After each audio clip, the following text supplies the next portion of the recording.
I'm going to speak about this for the very first time. I am, because and it's very, very emotional for me. It's about my daughter. Okay. And she had a brain tumor. Oh, okay. But the tumor was benign. And it sat on her speech area. Okay. And once I figured out in the middle of the night, she had this episode where I had to rush her to the hospital. And they put her into ICU, and she was 10 years old. And I was like, my brain just froze, and I didn't understand what was going on. Then they told me she has a tumor. And they said, oh, but the good thing is, Ria, it's benign. And I'm in like this brain fog, because I was receiving whatever they're telling me in a diffused way. I was like in a state of shock. And there were risks involved, because it was 1 millimeter away from her speech area. So if they cut even 1 millimeter this way, she would never be able to speak again.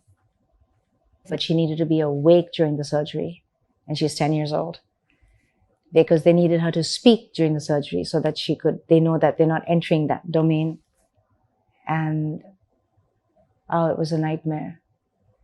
Anyway, as the surgery date happened, and they were about to wheel her, and they said, no, we're not going to risk that. We're going to put her under like general anesthesia, because the risks are even higher this way.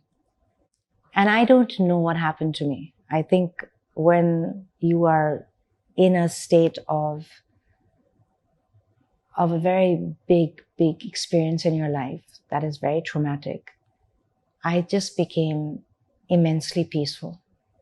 And I had already discussed this with Guruji, and I told the doctor, the surgeon, I gave him Guruji's picture. I said, Doc, it's going to be fine. You keep Guruji's picture right next to her. Put it where she is. And he was so lovely. He was so indulgent and everything. So he took that from me. And as he was wheeling her, and he said, Ria, if she doesn't speak, don't panic when she comes out. If she doesn't recognize you, don't panic when she comes out. It will come back in about 2-3 weeks. So he was kind of preparing me. So then they went in for the surgery, and I was out, and my friends were there, her father was there.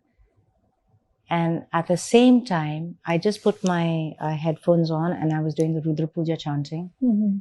At the same time, Guruji was doing the Rudra Puja in Rishikesh. Okay. And if you know that Rudra Puja normally happens like about 9 o'clock in the morning, mm-hmm. This time it was happening at 11 o'clock there. Not that it was even synchronized, it was just happening the way it was happening. And I sat for those 3 hours just listening to chants. And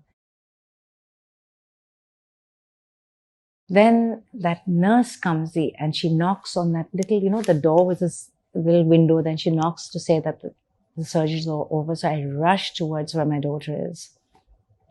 And I have those pictures in my thing. And that nurse called me so that she could see whether the child was responding, not responding. And I looked at my daughter, and she looked at me, and she put her hand like that, so that I knew she recognized me. And the nurse or the anesthesia, I forget who it was at that point, she said, ma'am, you know what happened? She said, we were asking her when surgery was over, that, sweetheart, what's your name? And she didn't answer. So they tapped her again and said, what's your name? And she didn't answer. And then they had strapped Guruji's photograph to her hand. Mm-hmm. And they lifted her hand, and they said, who is this? And she said, Jai Gurudev. Wow. Even now, I can start crying, because I was like, I looked at her, and I was like, seriously, I just knew then everything's fine. I just knew it. And they wheeled her into the general ICU. And because she recovered so fast, they took her to the private ICU, which was on top. And in 4 days, brain surgery, open, brain surgery. I sterilized my whole house. We took her home. Of course, there was a period of recovery. She didn't go to school for 4 months, but she was fine. She is fine.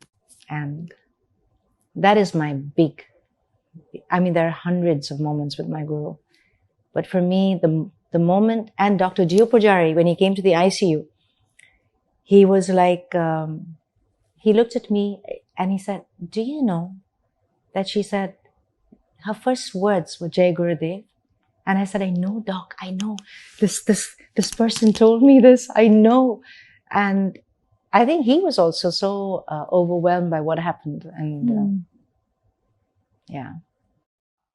And I sent Guruji, I called up Guruji and I was saying, you have no idea, Guruji, you have no clue. I said, she said, Jai Gurudev. She said, I don't think he understood what I was saying because I was like screaming and I was running to the Picheka stairs up to the ICU. And I said, Guruji, you know, it's like that. And it was like, and I sent him pictures and, oh, that was a big, big, big moment for me.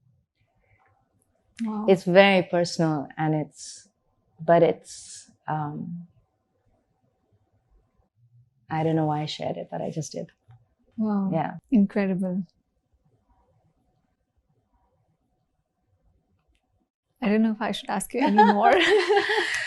I know. This is it was big for me. Yeah. It was very heavy. But beautiful.